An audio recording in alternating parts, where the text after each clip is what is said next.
hemos estudiado durante 4 domingos la carta de Pablo a los hermanos corintios. Y el tema de hoy está basado en 1 Corintios 10. Hemos ido avanzando del capítulo 1 y ahora corresponde el 10, que dice lo siguiente. Verso 13, no os ha sobrevenido ninguna tentación que no sea humana, pero fiel es Dios que no os dejará ser tentados más de lo que podéis resistir, sino que dará también juntamente con la tentación la salida, para que podáis soportar. Amada iglesia, hay que reconocer que todos pasamos por tentaciones en nuestra vida diaria. Algunas tentaciones son intensas y mucho se habla de ellas, porque cuando hablamos de tentaciones nos imaginamos al tiro quizás la parte sexual, la parte íntima, cayó el hermano, cayó la hermana. Pero no solamente los pecados grandes, las tentaciones grandes, las escandalosas, las más visibles, son las que dañan y destruyen nuestra alma, sino que también hay tentaciones que yo las he llamado sutiles. Por eso el título es Tentaciones sutiles, pero igualmente letales. ¿Por qué letales? Porque terminan destruyendo toda nuestra vida espiritual. Si hay algo claro en la enseñanza del Nuevo Testamento, y esto nadie lo puede negar, es que hay un enemigo que quiere hacernos caer. El apóstol Pedro dice en 1 de Pedro 5:8, sed sobrios y velad, porque vuestro adversario, el diablo, como león rugiente anda alrededor buscando a quien devorar, pero no dice cómo. Y yo tiendo a pensar que las tácticas del enemigo son exactamente las más sutiles. El enemigo quiere hacernos caer de una manera que no sepamos por dónde vino el golpe, que no sepamos en qué momentos comenzamos el descenso, y cuando nos damos cuenta, caput, ya tocamos tierra. Amada iglesia, escucha esto. Afortunadamente la palabra de Dios nos recuerda que siempre hay un camino de salida. Siempre hay una puerta de salida. Siempre hay un camino de victoria, aunque nosotros no lo merezcamos. ¿Por qué siempre hay una salida? Simplemente porque Dios es fiel. Simplemente porque Él es bueno. Simplemente porque Él extiende una mano a quienes ama. Y hoy exploraremos 4 tipos de tentaciones sutiles, pero letales. Número 1, la tentación de no buscar el reino de Dios. Fíjese que no suena como tan malo, ¿no? Por eso eso no suena como el gran pecado capital. No está dentro de los grandes pecados capitales. Incluso se ve como el gatito mirando al pez, hasta tierno, ¿no? Ay, qué tierno. Pero no se sabe que el pescado iba a ser caput también. En medio de las ocupaciones y en medio de nuestras actividades, o sea, las preocupaciones de la vida, lo más fácil que nosotros tendemos a hacer es caer en la indiferencia espiritual. ¿Le ha tocado a usted conocer a una persona que le hace el látigo de la indiferencia? Y quizás está... O algunos con la ley del hielo, así le llamaban, la ley del hielo, que no responden, no contestan nada. Nosotros podemos caer de esa manera haciéndole lo mismo al Señor. No hay mensaje, no hay palabra, no hay voz del cielo que nos llegue, sino que nosotros caemos en una indiferencia. Y esta estrategia del enemigo es sencilla, no se ve mala, se ve hasta tierna, pero lo que busca es lograr que dejemos de orar. Lo que busca es lograr que dejemos de leer la Biblia. Lo que busca es lograr que dejemos de congregarnos con sutilezas que se nos van a presentar. Y como propósito final, lo que busca el enemigo es lograr que dejemos de servir. En el área que sea, que dejemos de hacer algo para Dios. Satanás sabe que una persona indiferente a las cosas de su creador, o sea, de Dios, va a ser una persona alejada de la presencia de Dios, por lo tanto va a estar muy vulnerable a pecar. Y eso fue exactamente lo que le ocurrió a Marta. Lucas 10:38 cuenta la historia diciendo: aconteció que yendo de camino entró en una aldea, Jesús, y una mujer llamada Marta le recibió en su casa. Esta tenía una hermana que se llamaba María, la cual sentándose a los pies de Jesús oía su palabra. Pero Marta se preocupaba con muchos quehaceres y acercándose dijo: Señor, ¿no te da cuidado que mi hermana me deje servir sola? Dile que me ayude. Respondiendo Jesús le dijo: Marta, Marta, y aquí podríamos colocar nuestro nombre, Claudio, Claudio, afanada y turbada estás con muchas cosas, pero solo una cosa es necesaria, y María ha escogido la buena parte, la cual no le será quitada. Aquí vemos a Marta preocupada por muchas cosas dentro de la casa, mientras María escoge la mejor parte, que es sentarse a los pies de Jesús. ¿Sabe qué? A escuchar atentamente lo que Dios tenga para ella. Por eso Jesús mismo declara: María ha escogido la buena parte, la cual no le será quitada. Mire qué interesante. Podemos ocuparnos en tantas cosas que se nos van a quitar y podemos perder la oportunidad de preocuparnos de la una cosa que nunca se nos va a quitar, que es poner atención a la palabra del Señor y seguir lo que Él nos dice, hacerlo. Y en el Antiguo Testamento también encontramos un caso muy especial, que es el caso del rey Saúl, que no se interesó en hacer las cosas del reino de Dios, sino que tomó prioridad a hacer las cosas del reino de él, su propio reino, y terminó ofendiendo a quien lo había puesto a él mismo como rey. Primera Samuel 13, verso 8 comienza diciendo: y él esperó 7 días, el rey Saúl, conforme al plazo que Samuel había dicho. Pero Samuel no venía a Gilgal y el pueblo se le desertaba. Entonces dijo Saúl: traedme holocausto y ofrendas de paz. Aquí estamos en problemas porque él no era sacerdote. Entonces estaba usurpando un lugar que no le correspondía. Y ofreció él holocausto. Y cuando él acababa de ofrecer el holocausto, he aquí Samuel que venía, y Saúl salió a recibirle para saludarle. Entonces Samuel dijo: ¿qué has hecho? Y Saúl respondió: porque vi que el pueblo se me desertaba, y que tú no venías dentro del plazo señalado, y que los filisteos estaban reunidos en Mixmas. Me dije: ahora descenderán los filisteos contra mí al Gilgal, y yo no he implorado el favor de Jehová. Me esforcé pues y ofrecí holocausto. Entonces Samuel dijo a Saúl, escuche esta frase, porque más de una vez nosotros tenemos que asimilarla también. Entonces Samuel dijo a Saúl: locamente has hecho. No guardaste el mandamiento de Jehová tu Dios, que él te había ordenado, pues ahora Jehová hubiera confirmado tu reino sobre Israel para siempre. Pero sucedió todo lo contrario, que le quitó el reino. La impaciencia y el deseo de controlar la situación llevó al rey Saúl a desobedecer y salirse del orden establecido por Dios mismo. Ahora la pregunta sería: ¿qué es lo que Dios hoy nos está diciendo como iglesia que nosotros debemos hacer?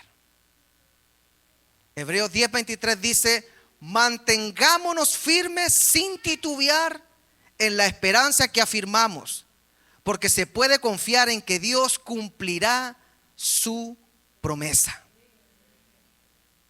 Creo que al rey Saúl le hubiera convenido haberle leído este versículo, pero eran muchos cientos de años antes que se escribiera. Si el rey Saúl hubiera leído: mantengámonos firmes sin titubear en la esperanza que afirmamos, porque se puede confiar en que Dios cumplirá su promesa, no se hubiera desesperado para mantener su reino, sino que se hubiera puesto en la actitud de: voy a esperar y confiar en el reino de Dios. Dios siempre nos da una salida, decía el texto que comenzamos leyendo. Si estamos fallando igual como Marta, si estamos fallando igual como Saúl, Dios siempre quiere darnos una salida para el arrepentimiento. Una salida para que nosotros renovemos nuestra relación con Jesús. Amada iglesia, ¿cuál sería nuestra respuesta si Dios hoy nos preguntara qué es lo que andas buscando? ¿Qué quieres? Ábreme tu corazón, ¿qué es lo que quieres? Si Dios le preguntara hoy, ¿qué andas buscando? Nuestra rutina refleja más la actitud de Marta, ocupadísima en los quehaceres. Nuestra rutina reflejaría más la actitud del rey Saúl, queriendo mantener a toda costa su reino, manipulando y queriendo controlar toda la situación y haciendo cosas que no le corresponden. O esperamos en Dios, aunque la espera sea más larga de lo que nosotros quisiéramos. Número 2, otra tentación muy sutil es la tentación a la idolatría.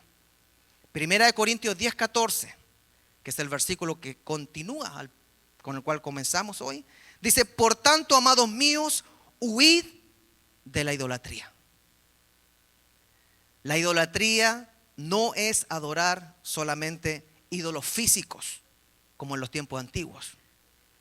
Aún en nuestros tiempos modernos, la idolatría puede tomar diferentes formas y ser muy, muy sutil. En nuestros tiempos, la idolatría puede ser inocentemente poner el éxito en el primer lugar. En nuestros tiempos, la manifestación de la idolatría puede ser sutilmente buscar la fama, buscar ser visto. En estos tiempos, la idolatría puede ser sutilmente querer obtener dinero a toda costa.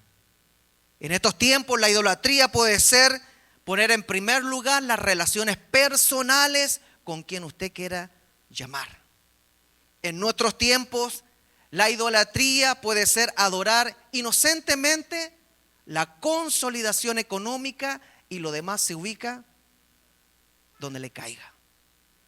Todas estas cosas pueden convertirse en nuestros diosesillos si le damos la importancia que solamente le corresponde a quien nos creó y nos salvó, que es Dios con nosotros, Emmanuel. La iglesia de Corinto estaba rodeado de cultos paganos, eso no hay que ignorarlo. Corinto era una ciudad muy inclusiva que a todos le decía amén, aunque fueran cosas horribles. Entonces la congregación, los hermanos corintios estaban luchando con la constante tentación de mezclar la fe, o sea, mezclar las cosas cristianas con las prácticas sutiles que la sociedad les ponía enfrente. El sincretismo religioso, así se llama. Cuando mezclamos la fe, la Biblia, la palabra, con las costumbres locales, geográficas y hacemos algo nuevo, el sincretismo. Por eso Pablo les advierte claramente que nunca se debe ceder el primer lugar que le pertenece a Dios a algo peligroso como son los diosesillos. En el Antiguo Testamento, Elías desafía al pueblo de la siguiente manera. Primera de Reyes 18:21 dice: ¿hasta cuándo claudicaréis vosotros entre dos pensamientos? Si Jehová es Dios, seguidle, y si Baal, id en pos de él. Pareciera que aquí Elías le está llamando la atención al pueblo para decirle: enough is enough. Dense cuenta que están sirviendo a otro Dios, a Baal, pero denle duro entonces, no jueguen con Dios.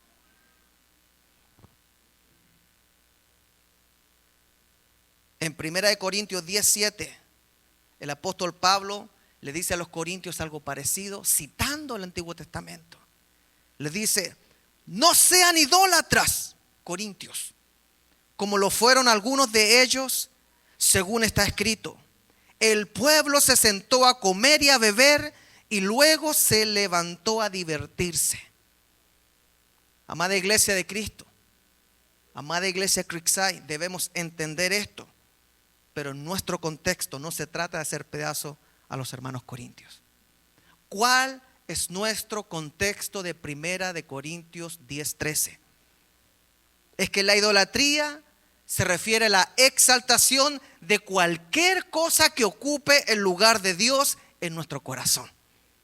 La pregunta para nosotros sería la siguiente: ¿qué es lo que más valoras en tu vida? Y lo que debemos pedirle a Dios es que nos revele a los ídolos que a lo mejor están escondidos en nuestro corazón. Porque de que hay ídolos, los hay. Y de que están escondidos, nosotros ni siquiera nos damos cuenta que están escondidos. Pero están escondidos porque Dios no es nuestro primer lugar ni nuestra prioridad. Por eso Pablo les dice también a los colosenses en el capítulo 3, verso 5: por lo tanto, hagan morir en ustedes todo lo que sea terrenal: inmoralidad sexual, impureza, pasiones desordenadas, malos deseos y avaricia. Eso es idolatría. Mire qué interesante. Aquí no habló en ningún momento sobre diosesillos. Aquí habló de cosas que uno pensaría que no son idolatría. Antes de pasar al siguiente punto, quisiera que reflexionáramos un poquito en la siguiente pregunta: ¿habrá algo o alguien en nuestra vida que estamos adorando más que a Dios?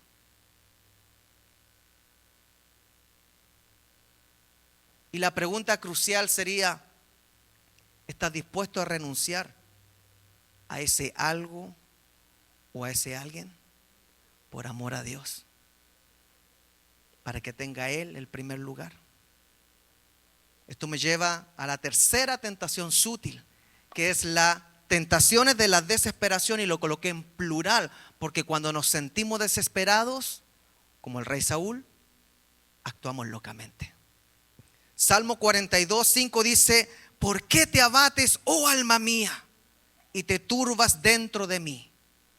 Espera en Dios, porque aún he de alabarle, salvación mía y Dios mío. Amada iglesia, algo que debemos aceptar es que todos enfrentamos tentaciones de desesperación por sentirnos desanimados. Especialmente en tiempos difíciles y en tiempos de sufrimiento, nos llega las tentaciones de la desesperación y del desánimo. Es ahí donde nosotros podemos sentirnos tentados a perder la esperanza, a perder que Dios tiene el control, la esperanza de que Dios tiene el control, y lo peor, a cuestionar la bondad de Dios. Un ejemplo de esto es Job, quien tuvo que enfrentar la pérdida de todo lo que tenía, aún de sus hijos. Pero él, fíjese cómo enfrentó la desesperación humana. Job 1:21 dice: desnudo salí del vientre de mi madre y desnudo volveré allá. Jehová dio y Jehová quitó. Sea el nombre de Jehová bendito. Caso diferente frente a la presión. Caso diferente frente a la angustia. Caso diferente frente a la desesperación es la situación del profeta Elías, quien después de tener una gran victoria en Primera de Reyes 18, llega una mujercita llamada Jezabel que le dice con amenaza: te voy a matar. Es una amenaza de muerte. Amada iglesia, escucha esto. Fue tanta la desesperación del gran profeta Elías que éste llegó a desear la muerte. Y en Primera de Reyes 19:4 leemos: y él se fue por el desierto un día de camino, y vino y se sentó debajo de un enebro, y deseando morirse dijo: basta ya, oh Jehová, quítame la vida, pues no soy yo mejor que mis padres. A pesar de su actitud desmoronada y a pesar de que no tenía ningún fundamento para desmoronarse después de lo que había pasado, porque no es poca cosa que Dios lo haya apoyado haciendo descender fuego del cielo para ganar esa apuesta con los profetas de Baal y avergonzarlos a todos los falsos profetas. ¿A qué le tiene miedo más usted? ¿A que descienda fuego del cielo y destruya algo, o que su mujer le diga te voy a matar? Bueno, en este caso no era la mujer de él, gracias al Señor, porque las mujeres cristianas no dicen eso.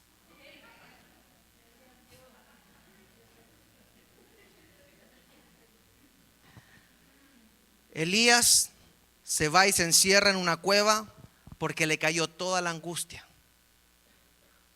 Todo se le vino encima. Aún así, Dios no lo condena, sino que con mucha compasión le provee dos cosas importantísimas, que es el alimento y el descanso.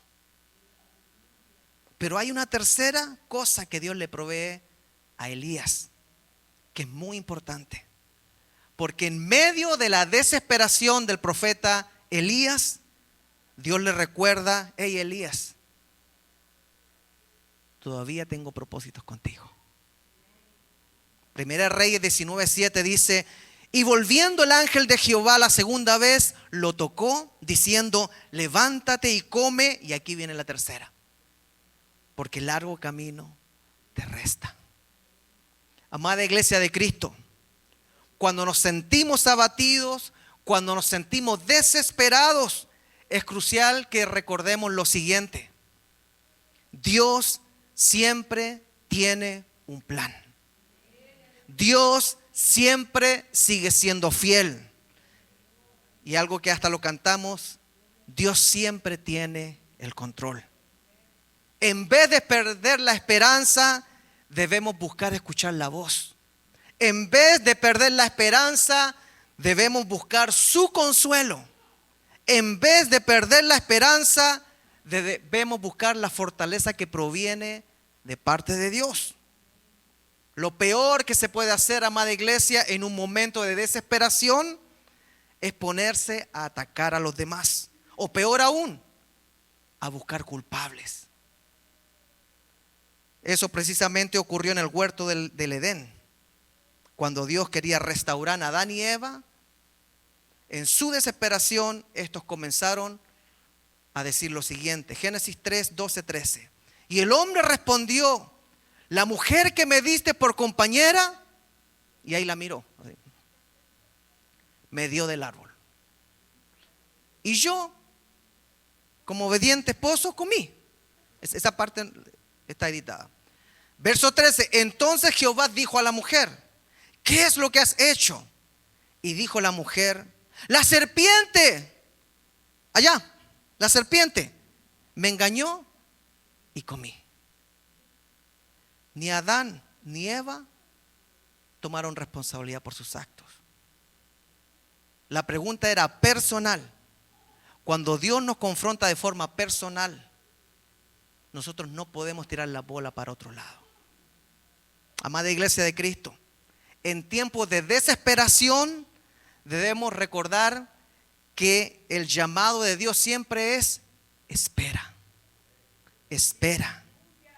Porque en el momento adecuado, Dios siempre va a obrar para el bienestar de sus hijos. Por eso Salmo 40, verso 1 dice: pacientemente esperé a Jehová y se inclinó a mí y oyó mi clamor. El problema es que nosotros queremos esperar impacientemente y que Él se incline y nos oiga. Pero el negocio es siendo paciente, no impaciente. Verso 2 dice: y me hizo sacar del pozo de ¿qué? De la desesperación, porque la desesperación es un pozo. ¿Ha visto algún carro estancado? ¿Le ha pasado alguna vez en su país, porque aquí las carreteras son un 7. A mí me pasó una vez que y no había forma de salir. Estaba estancado en el pozo de la desesperación. ¿Y qué pasa cuando uno se desespera? Comienza como el rey Saúl a actuar locamente.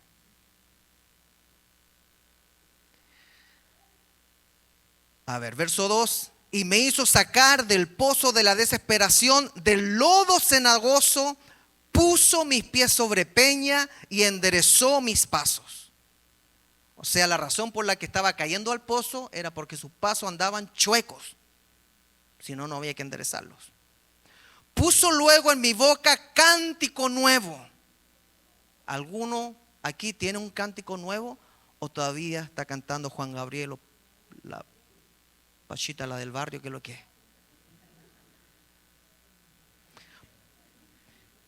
Puso en mi boca cántico nuevo, alabanza a nuestro Dios. Verán esto muchos y temerán y confiarán en Jehová.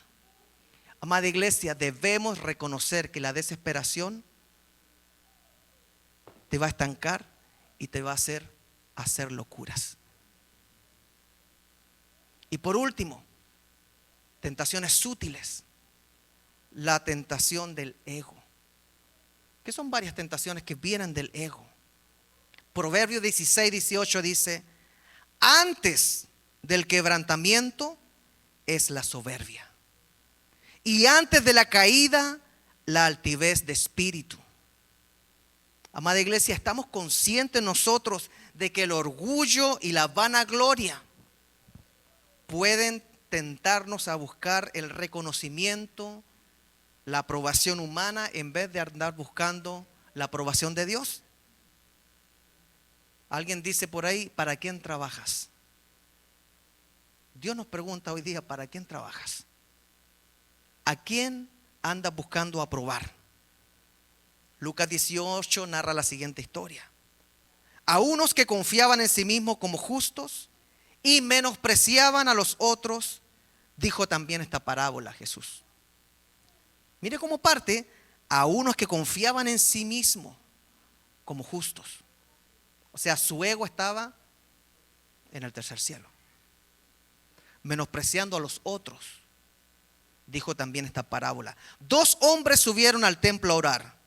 Uno era fariseo, o sea, religioso, y el otro publicano, un cobrador de impuestos, alguien que lo miraban en menos, porque apoyaba al imperio romano, ayudaba a los ocupantes. El fariseo, puesto en pie, oraba consigo mismo de esta manera. A ver, escuchemos al fariseo.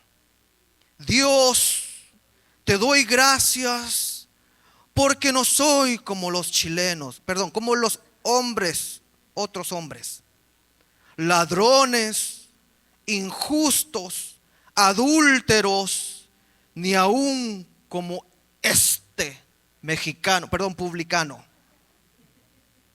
Ayuno 2 veces a la semana. Doy diezmos en todo lo que gano. Más el publicano, el cobrador de impuestos, estando lejos, no quería ni aún alzar los ojos al cielo, sino que se golpeaba el pecho diciendo: Dios, sé propicio a mí, pecador. Dios, en otras palabras, ten misericordia de mí, que soy pecador. Algo parecido: no soy digno de ser llamado tu hijo, como dijo el hijo pródigo. No quiero mirar al cielo. Ten misericordia de mí, que soy pecador. Jesús termina diciendo en el verso 14: os digo que éste descendió a su casa justificado antes que el otro, que el religioso. Porque cualquiera que se enaltece será humillado, y el que se humilla será enaltecido. El fariseo se jactaba de sus buenas obras, se las enumeraba a Dios como si Dios necesita que le recordemos lo que hacemos, ¿no? Mientras que el publicano lo único que hacía es reconocer su pecado y pedir misericordia. ¿Alguien se familiariza con el publicano? ¿Alguien ha llegado a este lugar diciendo: no tengo ni gran oración, Señor, ten misericordia? Señor, ten misericordia. Esta historia tiene un desenlace increíble, ya que Jesús declara que el publicano, el que recogía los impuestos, fue el que recibió el perdón, quedó en paz con Dios, fue justificado. Y por consecuencia el fariseo se tuvo que ir con todas sus buenas obras de vuelta a su casa. La enseñanza de Jesús termina con estas últimas palabras: porque el que se engrandece a sí mismo será humillado, y el que se humilla será engrandecido. El problema es que el orgullo, el yo, el ego, nos tienta todo el tiempo. Pregunta: ¿qué sabemos nosotros de humillarse delante de Dios? ¿Cómo nosotros nos humillamos delante de Dios? ¿O de repente nos parecemos más al religioso que viene a la iglesia y comienza a decirle todo lo bueno que ha hecho? ¿O habrá alguno que llegue a este lugar diciendo: Señor, como que quiere ponerse a orar y sacar todo, y lo único que le sale es: ten misericordia de mí, ten misericordia de mí? Caí una vez más, no cerré la boca, herí una vez más, falté el respeto una vez más, me ausenté una vez más ataqué, una vez más herí. Santiago 4:6 dice: Dios resiste a los orgullosos, pero da gracia a los humildes. Parte esencial de tener una actitud humilde es, en vez de buscar nuestra gloria, en vez de nosotros quedar arriba, es buscar que Dios quede glorificado, que Dios quede arriba. En vez de buscar que nosotros quedemos bien con los demás, buscar que el nombre de Dios quede bien. Es no buscar la aprobación personal, sino buscar que mis actos, que mis hechos, que mis palabras, que mis actitudes sean aprobadas por Dios. O sea, que yo actúe de forma humilde. El apóstol Pablo termina diciéndole a los corintios en 1 Corintios 10:31: así que si coméis o bebéis o hacéis cualquier otra cosa, hacedlo todo, ¿para qué? Para pasarlo bien ustedes. O sea, a ver, si comen o beben o cualquier cosa que hagan, háganlo por el bien de la familia. ¿Califica eso? Es que mi familia está primero. No, mi hermano. Si coméis, si bebéis o cualquier otra cosa que hagáis, hacerlo todo para la gloria de Dios. Amada iglesia, ¿estás permitiendo que tu orgullo te aleje de la humildad que te hace depender de Dios? ¿Estamos dispuestos a reconocer nuestra necesidad? ¿Estamos dispuestos con honestidad a ser honestos y reconocer nuestro desorden? ¿Estamos dispuestos a reconocer nuestra inmadurez? ¿Estamos dispuestos a dejar el que nunca nosotros podemos perder? ¿Estamos dispuestos a dejar de controlar la situación siempre? ¿Estamos dispuestos a proyectarnos de manera sana cuando en realidad Dios sabe que estamos enfermos? Por eso Jesús dijo en Marcos 2:17: los sanos no tienen necesidad de médico, sino los enfermos. No he venido a llamar a justos, sino ¿a quién? A pecadores. ¿Habrá alguien en este lugar que reconozca que necesita la gracia de Dios? ¿Habrá alguien en este lugar que reconozca que necesita el perdón de Dios? ¿Habrá alguien en este lugar que reconozca que necesita cambiar sus acciones? Porque estas no están glorificando a Dios.